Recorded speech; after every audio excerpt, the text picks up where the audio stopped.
¿Qué tal, amigos? ¿Cómo están? Bienvenidos a una nueva emisión de La Última Página que estoy haciendo como siempre, como en este segundo ciclo, en este segundo año con mi amigo Sebastián. ¿Cómo estás, Sebas? ¿Cómo estás, Diego? Bien, Con bien, calor. por suerte bien. Calor, si ya este verano que sigue Hemos tenido atosigándonos, que dejar pero bueno, ya de a poco mangas. vamos en mangas de camisa, ¿sí?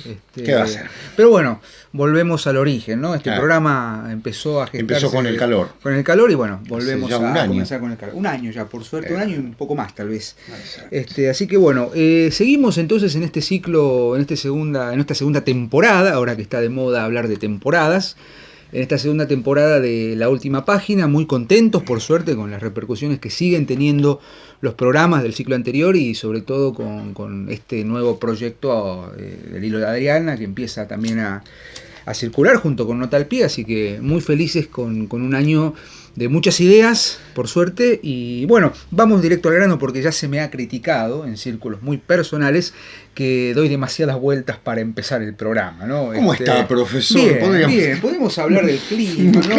Bueno, vamos a... De política no. No, de pido, política por mejor, favor. no, menos en este año que Sí, es muy particular para todos nosotros. Exacto. Bien. Seba, te voy a proponer, en realidad no te propongo, es una forma de decir, que hoy en La Última Página sigamos con esta línea de temáticas y de lecturas otras, ¿no? Como hicimos el año pasado, como me gusta decir, lectores otros, que quizás no sea de pronto tan otra lectura, por ahí es un lector que tiene algún tipo de reputación un poco más marcada que otros autores, pero me interesa que este año, y sobre todo en consonancia con algunas ideas que tuvimos el año pasado en algunos programas, sigamos por una línea de lectura que va como contracanon, ¿sí? de las lecturas canónicas sobre algunos temas relacionados con mitología, símbolo, religión, historia de las religiones, mitologías y religiones comparadas.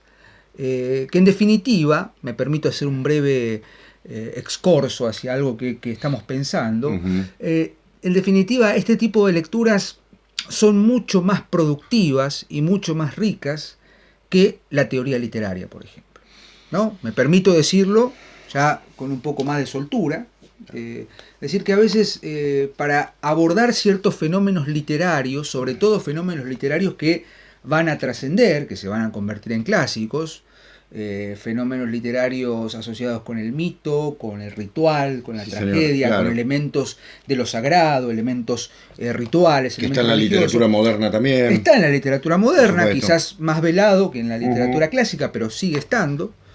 Entonces, abordar este tipo de autores, como el que vamos a leer hoy, me parece que es una herramienta fundamental para mirar o para entrar a la obra literaria o a las obras literarias desde otro lugar. ¿Sí?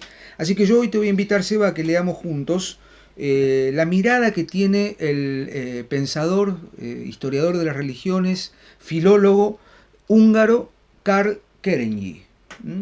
Karl Kerényi, un gran intelectual húngaro, nacido en 1897 y fallecido en 1973. Como siempre hacemos, la biografía del autor a veces es un poco caprichosa, pero conviene citar dos o tres aspectos fundamentales. Kerényi, obviamente, como podrán observar en su, digamos, curso de vida, vivió gran parte del siglo XX, ¿no? la primera mitad del siglo XX, sí. Y sobre todo participó en un círculo, el círculo Eranos, o Eranos, depende de la pronunciación, fundado por Rudolf Otto y otros intelectuales alemanes o austrohúngaros de la época. Carl Gustav Jung, bueno, de hecho Kerényi fue un gran discípulo o un gran tuvo muchas influencias de escribieron un libro juntos. Muy bien mencionaste a Mircea Eliade, bueno, Rudolf Otto, Walter Otto, un círculo de intelectuales que se reunían justamente en un castillo a debatir sobre las distintas relaciones que puede haber entre Oriente y Occidente, desde el aspecto filosófico, psicológico, religiones comparadas y más. Bueno, en esos conciliábulos, digamos, de intelectuales, pensadores, filósofos y demás, participó en varias conferencias nuestro autor Karl Kerenyi.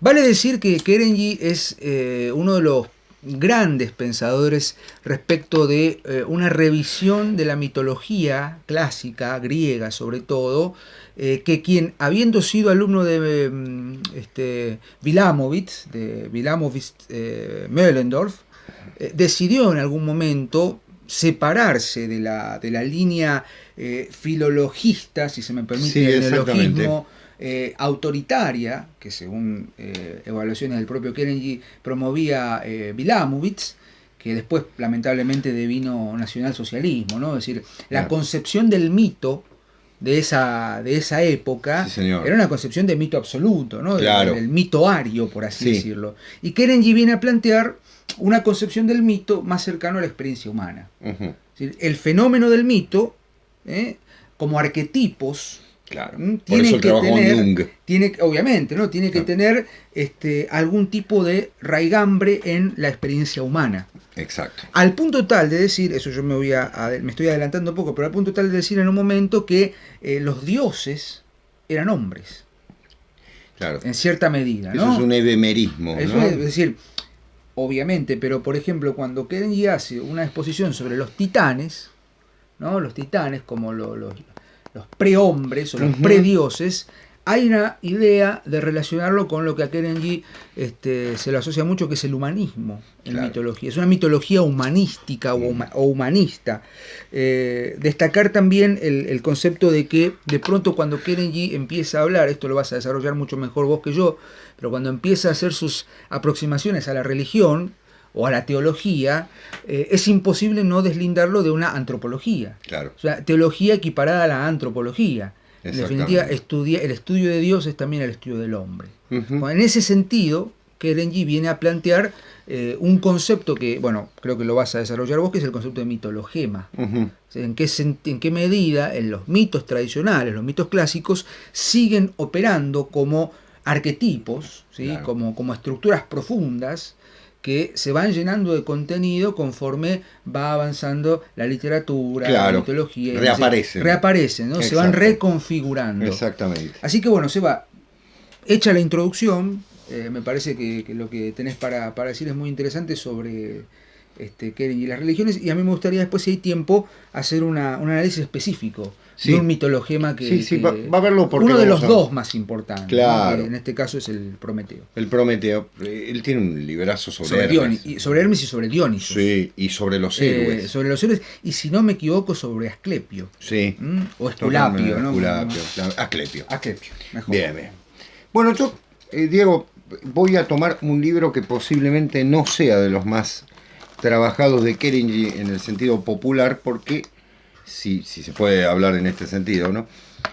Porque evidentemente la obra más específica de Kerenyi en relación con el análisis de Prometeo, de Hermes, de Dionisos e incluso de Asclepio, tiene una reedición constante, digamos así, un trabajo constante. Yo voy a hablar de un libro que va a llamar la atención a sus lectores, pero justamente para poder explicar el concepto que va a trabajar Kerenyi, fundamental, que es la historia de la religión antigua. Es un libro que está editado en España, es un monstruo, digo monstruo en el sentido de que es un libro muy extenso y que lamentablemente, bueno, en Argentina es difícil de conseguir, pero se puede conseguir como PDF, ¿no? Se los digo para que, si tienen interés, lo pueden hallar en ese sentido. Y algo fundamental, digo, son artículos, es decir, puede ser leído en desorden. Creo que nadie va a leerlos en desorden, pero perfectamente uno puede empezar por el que quiera. Yo me voy a centrar fundamentalmente en el primero, porque me parece fundamental para la concepción, y después voy a trabajar alguno de los otros.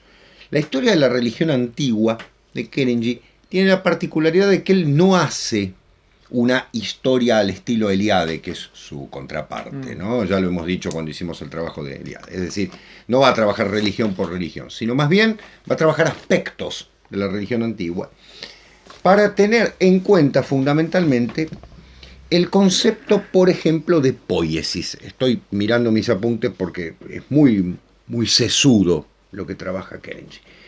El concepto de poiesis. El concepto de poiesis que Kerenji relaciona fundamentalmente con el concepto de creación. Es decir, el mito, ¿sí?, que obviamente va a ser la forma de relatar la historia sagrada, por decirlo de alguna manera, es parte de algo que es el lenguaje poético. Y Kerenji en ese sentido va a poner a la mitología dentro de la poesía, fíjense qué original, dentro de la poesía, pero a la vez la va a considerar como, digamos, al lado, digamos, en vecindad con esto. Porque si esto es creación, hay que tener en cuenta algo que él va a desarrollar, que es que no es la creación de una persona, sino más bien el relato es la creación de una persona, pero lo que se relata es obra de la tradición. ¿Sí? Es decir, en última instancia, la poesía mítica es un legado de la tradición. Y allí aparece un concepto que Diego nombró, que es fundamental, que es el concepto de mitologema, exactamente. Anoten, señores, anoten. Mitologema. Todos los estudiantes de letras, todos los estudiantes de filosofía, los estudiantes de otras disciplinas humanísticas, tengan en cuenta el concepto de mitologema, que es creación de... Antes del ideologema y del Bien. subjetivema, Jameson y Van Benist. Kerenji había establecido el concepto de mitologema. Sí, se planteaba un concepto mucho más abarcativo, que es el de mitología. El de mitologema, exactamente. ¿Qué es el mitologema? Bueno, tengamos en cuenta que el mitologema es un tópico, es decir, un lugar, vamos a decirlo así, un lugar común que aparece en distintos momentos de la historia de la humanidad y que simboliza algo. Es decir, vuelve a reaparecer en distintos relatos con un valor evidentemente simbólico. Por ejemplo, la herida de Ulises, ¿no?, que Ángel Fareta ha hecho un desarrollo en ese sentido, la herida de Ulises que reaparece en determinados personajes, digamos así. Pero no solo eso, podemos tomar distintos aspectos. Por ejemplo, estamos hablando de directamente el conflicto de Edipo, ¿no?, en relación con su mal caminar, con sus pies hinchados, que reaparecen otros héroes. Por ejemplo, estoy pensando en la tradición germánica, en el hecho del Grial, el relato del Grial, ¿no?, directamente la herida, ¿no?, del rey Anfortas, que viene a representar ni más ni menos que el mitologema del rey herido. O el talón de Aquiles. El talón representado de Aquiles, en el punto de la espalda de Sigurd o de Sigfrido. Exactamente. Y que fue bañado con la sangre del dragón Fafnir. Exacto. Y una hoja de tilo se posa en su espalda en ese momento, entonces la sangre no toca esa parte y ese es su punto débil. Exactamente. Cuando Aquiles es bañado en la Estigia, lo toman el del talón, entonces claro, es el punto débil y es el punto que lo hace caer, ¿no? Exactamente, claro, que después justamente Hagen, en un acto artero y traicionero, claro, en una supuesta jornada de caza, influido por Kriemhilda, claro, o Brunhilda, no recuerdo ahora, disculpen la digresión, pero le pide que lo mate. Exactamente, claro, es decir, el punto clave. Es decir, en este sentido, Kerenji va a plantear un concepto que va a reaparecer, si ustedes quieren, en la literatura, de distintas maneras, y que conecta a la historia de la humanidad, a la historia del pensamiento mítico, sea la obra del tiempo que sea, como ese legado de la tradición, como una especie de, digamos así, de tópico, bien decíamos, pero fundamentalmente como un símbolo que nos permite, nos conecta con el mundo mítico. Y en ese sentido va a hablar fundamentalmente de algunos conceptos fundamentales, que son el concepto de haitía, el concepto de cuento, ¿sí?, y el concepto histórico del mito. Voy a desarrollar los tres brevemente. El concepto de haitía, de donde en castellano viene haitiología, o sea, la etiología, ¿sí?, que va a permitir comprender lo que en algún momento se llamó filosofía de la naturaleza y que hoy en día es la biología, por llamarlo de alguna manera más pedestre, ¿sí? En el sentido de que la mitología tiene una relación entre el microcosmos y el macrocosmos, es decir, entre el ser humano y el universo, no dejando al hombre aislado, sino parte de él y por lo tanto reflejo de aquello. Cuando hablamos de especular, ¿no? Hablamos de espejo, es decir, el ser humano es el espejo de una instancia mayor. Piensen siempre que en la visión mitológica el ser humano está inmerso en el universo, no está en oposición, no viene a dominar la Tierra, viene a ser parte de ella, ¿sí? En segundo lugar, el cuento. Kerenji habla fundamentalmente de la capacidad creadora en este sentido. Los cuentos, esto me llevaría meses, pero voy a ser breve porque quiero que Diego desarrolle lo de Prometeo también. Vamos a ser simples. Los cuentos tradicionales, los cuentos folclóricos, las leyendas y demás, siempre tienen, aparte de la moraleja, siempre tienen en sí una relación con lo mítico.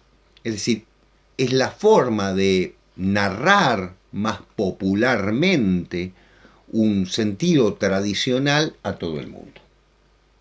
Es decir, cuando leemos un cuento tradicional que reaparecen en tradiciones distintas, yo quiero hablar, por ejemplo, Edipo. Edipo está en Grecia, pero hay casos de Edipo en otras partes, incluso el del Papa Gregorio, ¿no? Que fue una leyenda, la del Papa Gregorio VII en la Edad Media, con el mismo sentido, es decir, él también es hijo de alguna particularidad muy notable y reaparece y se casa con la madre, bueno, en fin, la misma historia, ese mitologema que reaparece constantemente, tiene relación fundamentalmente con el relato popular que se conforma en determinado momento para hacer accesible al pueblo determinados mitologemas. Diego, hace unos días estamos hablando justamente de esto, ¿no? La literatura popular, en muchos casos, permite, por el trabajo de esos mitologemas, un acceso a nivel general de ciertas cosas que son enormemente profundas. Por eso, ojo con lo que llamamos literatura popular. Ojo también con el sentido de decir, bueno, porque es un relato popular, no tiene importancia. Vale más que muchísimos productos elaborados en computadoras en determinados ámbitos cerrados, ¿no? Y lo tercero es el aspecto histórico del mito. Aquí se ha hablado millones de veces, es decir, la mitología encierra la historia de una manera velada, digamos, es la forma de contar y determinadas cosas, bueno, desde Vico para acá, eso ha aparecido miles de veces, Bachofen en su famoso libro El Matriarcado, Der Mutterrecht, ¿no? Fundamentalmente dice que la mitología encierra también el combate que se dio en determinado momento entre la ginecocracia y digamos el patriarcado. Es muy interesante en ese sentido su trabajo. Uno puede leer en la mitología determinados aspectos de la historia antigua, es verdad, pero es un aspecto, ¿sí? Debemos tener en cuenta que el mito también encierra bandos que se enfrentan, que luchan, que permanecen, digamos así, como elementos de una historia que nos ha llegado fragmentada y que tiene que ver fundamentalmente con las luchas de los textos heroicos. ¿Sí? Los textos heroicos, como el caso de la Ilíada. Voy a darles una ayuda a mis estudiantes a veces de griego, ¿no? Cuando lean la Ilíada y vean el diálogo entre Diomedes y Glauco, por favor, presten atención porque Diomedes le pregunta a Glauco por sus antepasados y Diomedes se queda asombrado y no puede le cuesta nombrar a sus antepasados paternos. Bueno, mis queridas amigas, les voy a decir que allí el que está hablando, Glauco, es un licio y por lo tanto allí gobierna un matriarcado. Entonces por eso les es difícil. Leanlo de otra manera. No en primera instancia como diciendo no puede nombrar al padre porque no lo recuerda, sino que se queda asombrado de que le pida a sus antepasados masculinos, porque obviamente Diomedes viene de una cultura griega, una cultura helénica, y Glauco viene de una cultura asiática, donde el matriarcado estaba todavía en funciones. La Ilíada es del siglo octavo antes de Cristo. 2800 años. Claro. Está bien. No había pañuelos verdes en esa época, ¿no? No había pañuelos. Bien, es decir, cuando se habla de una etapa, por eso les recomiendo mucho la lectura de Bachofen, ¿no? En el Matriarcado, él habla de una etapa de la civilización donde es la ginecocracia, es decir, el gobierno de las mujeres, quien desarrollan una etapa de paz, pero obviamente exacerbadas por las amazonas, llevan una etapa de terrorismo femenino que termina con la destrucción, ¿no? Ah. ¿A quién mata Aquiles en la guerra de Troya? A Pentesilea, es una amazona, ¿no? Vamos leyendo en ese sentido. Y fundamentalmente tener en cuenta que volviendo a Kerenji, a su libro Historia de la religión antigua, el concepto que él va a tomar en relación con religión tiene que ver con una concepción que supera, digamos así, las concepciones de Fraser y de Preuss. Bueno, Preuss era un gran mitólogo alemán del siglo XIX. Fraser creo que no hace falta, ¿no? La rama dorada es un libro fundamentalmente conocido. Y con esto cierro, Diego. ¿Qué dice Fraser? Fraser sostiene que de la magia surgen la religión y el arte, y que por evolución de la magia va a surgir mucho después la ciencia. En cambio, Preuss dice que la religión es magia, ¿sí? Y que la religión, el arte, la magia y la ciencia se van a mantener a lo largo de los siglos conviviendo e incluso anulándose una a otra. ¿Por qué dice esto Kerenji? Porque Kerenji viene a plantear el concepto de una separación entre lo sagrado y lo profano, a pesar de que Eliade era su opuesto.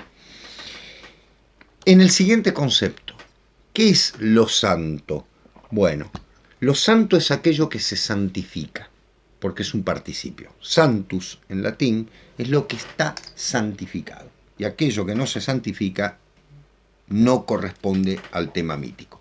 Me voy con una frase de Goethe. Simbólico es aquello que concuerda plenamente con la naturaleza y expresa inmediatamente su significado. Ángel Fareta, para vos, esta frase fundamentalmente, ¿no? No es alegoría. No. Es símbolo, el significado es directo. Maestro, suyo, discúlpeme que me fui Nos un vemos poco. La semana que viene después de esta disertación magnífica de Sebastián. ¿Qué me queda a mí? ¿No? Me quedan simples Prometeo, simples migajas del No, banquete mítico y profundo de Kerenji. Pero digo, Kerenji es autor no solamente de estas ideas respecto del mito y de la religión, de su relación con la religión, sino que también es autor de varios libros en los que directamente ataca mitologemas, sí, ¿no? El mitologema de Dionisos, claro, su libro Dionisos, el mitologema de Asclepio, el mitologema de Hermes, como bien dijiste. Pero uno de los que a mí personalmente, y esto tiene que ver ya con un vicio personal, me ha fascinado siempre es el mitologema prometeico, ¿no? Prometeo, estoy citando el libro Prometeo, que forma parte de una colección de la editorial Sexto Piso, una excelente colección de obras de Kerenji. Española, ¿no? ¿Año? ¿Cómo? Española, sí. En la década del 80, Kerenji desarrolla una disertación sobre el mitologema de Prometeo.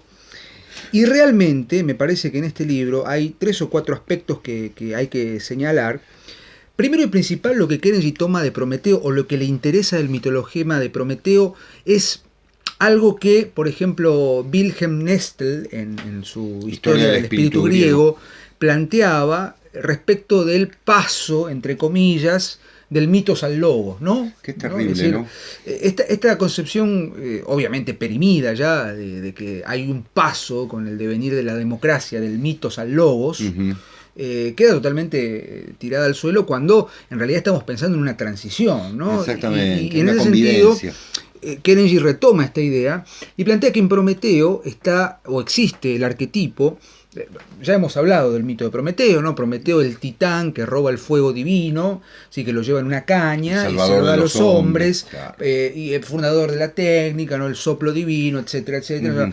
El mito de Prometeo es conocido por todos, está en Jenofonte, en Hesíodo y fundamentalmente en la tragedia Prometeo encadenado de Esquilo. que ya sabemos también hay una disquisición respecto de si Esquilo fue o no autor de esto. Para eso les recomendamos el libro Esquilo, creador de padre de la tragedia de Gilbert Murray. Un librazo, por otra parte. Pero lo que hace Kerenji con el mitologema de Prometeo es plantear justamente esto. ¿Qué es Prometeo? Prometeo es un titán. Y ahí empieza la disertación interesante de Kerenji, y que tiene que ver con algo que mencionaba anteriormente, respecto del humanismo. Prometeo, como todos los titanes, ¿qué es el titán o qué es lo titánico? Plantea Kerenji en uno de los capítulos. Lo titánico tiene que ver con un concepto que voy a citar en griego, que es los proteroitheoi. Los dioses antes de los dioses, o los protodioses, que para Kerenji configuran, ¿no? Lo titánico, o la titanomaquia, configura dos condiciones fundamentales, no solo de los dioses, sino del ser humano.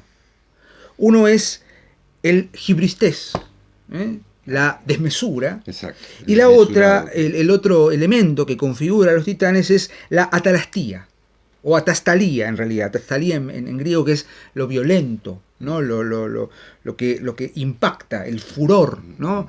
Es decir, en esa condición de lo desmesurado y lo violento se configuran los titanes. Que justamente Prometeo sea el salvador de los hombres implica que él insufle, insuflar en el hombre esas dos condiciones. Spiritus, ¿no? El soplo vital, el psyche en griego, que justamente viene del fuego. Spir. La raíz spir es fuego. Justamente el púrforos, Prometeo portador del fuego. Exacto, púrforos, en las viejas tradiciones antiguas está la idea de los daimones, de los demonios que portan el fuego. Sin ir más lejos, los Juegos Olímpicos se inician con un atleta que enciende la antorcha y es el portador del fuego. Tiene una simbología muy grande el tema del fuego, el dador del fuego. El fuego Olimpia. A Olimpia, al monte Olimpo, y pienso también en Heráclito, ¿sí? Y en su disertación sobre el concepto del fuego, ¿no? Lo que ilumina, pero también lo que oscurece. Exacto. Entonces, lo titánico en Prometeo va más allá de su condición de titán. Lo titánico se transfiere hacia el ser humano. Y en este sentido, lo que analiza Kerenji es un pasaje del mitologizar al filosofar. Y directamente tendríamos que leerlo en consonancia con lo que plantea Jean-Joseph Gou en su libro Edipo Filósofo. El filósofo dice, Gou en ese libro plantea que Edipo es el primer filósofo, mientras que Prometeo es el primer sabio. Es decir, la diferencia entre sabio y filósofo es que el sabio es portador de una sabiduría primitiva. Los titanes, dice Kerenji, en tanto proteroitheoi, o sea, protodioses, son portadores de una sabiduría primordial. Los filósofos, portando ya el fuego sagrado de la técnica, son filosofantes, son racionales. Exacto. Ahora, esa distancia entre el mitologizar, relacionado más con el apeiron, por ejemplo, lo inefable, lo incognoscible de la naturaleza, llevado al plano de la racionalización filosófica, es parte también de la condición humana. Y en el caso de Prometeo, ¿sí? Tenemos la presencia de un mito o de un mitologema no creacional, si se quiere, no de creación, sino de fundación. El fundar la esencia del ser humano. Y hay algo fundamental también en el libro de Kerenji que tiene que ver con el mitologema de Prometeo, que es la distancia entre aquello que se sabe o que se puede llegar a saber. Recordemos que la etimología de Prometeo es el promethein, el que puede ver hacia adelante, hermano de Epimeteo, el que ve hacia atrás, y eso es lo que lo condena. En ese sentido, la tragedia de Esquilo lo plantea muy bien. Prometeo está condenado porque le vienen a plantear que él sabe quién va a destronar a Zeus, ¿no? Que es Hércules, Heracles. Y eso lo condena, el saber demasiado lo condena. Pero lo sabe, lo crucifican. Y ahí está el mitologema que se reitera. Prometeo crucificado. Odín, en la tradición nórdica, se cuelga del Yggdrasil durante 9 días y sus noches, justamente para acceder a un conocimiento, ¿sí? Que es de hecho después también sacrifica un ojo en el pozo de Urder, para ver Edipo ciego. Es decir, las conexiones que podemos empezar a hacer, y si sigo hablando me voy a engolosinar. Tiresias, que es el sabio que no ve pero ve. Tiresias es el filósofo que ve pero no ve, literalmente. Y en el mitologema de Prometeo lo que Kerenji dice es: diferenciemos aquello que se puede saber de aquello que se puede comunicar. Cuidado con el mucho saber, porque quizás no es fácil de comunicar. Ese es el gran dilema del mito de Prometeo, del mitologema de Prometeo. Traslademos esto a toda la literatura clásica y vamos a encontrarnos con conexiones que ya están en la antigüedad, que están en una condición atávica del ser humano. El titán es aquel que es anterior a los dioses. Es decir, hay una condición en lo titánico, atávico, previo, que tiene que ver justamente con estas dos condiciones, la violencia y la desmesura. Así se creó el mundo. Así se creó el mundo en muchas cosmovisiones. En un rito de sangre, en una guerra, en la lucha de los opuestos, en la violencia y en el furor. Hablábamos en algún programa sobre el ritual. Cuidado cuando queremos velar esa condición salvaje, el origen salvaje del ser humano, y cito a Burker. Sí. ¿A quién le vamos a dedicar? Y me quedo, Seba, sin tiempo, lamentablemente, y perdón, pero ya estamos llegando al tiempo. Vamos a hacer una segunda parte de esto, porque lo amerita, con otros pensadores, obviamente. Los invitamos a que sigan este ciclo, segunda temporada de La Última Página, y nos veremos la semana próxima en una nueva emisión. Gracias, y Seba, gracias por la paciencia. Gracias a vos, por favor. Nos vemos, muy buena semana, amigos. Hasta luego. Adiós, gracias.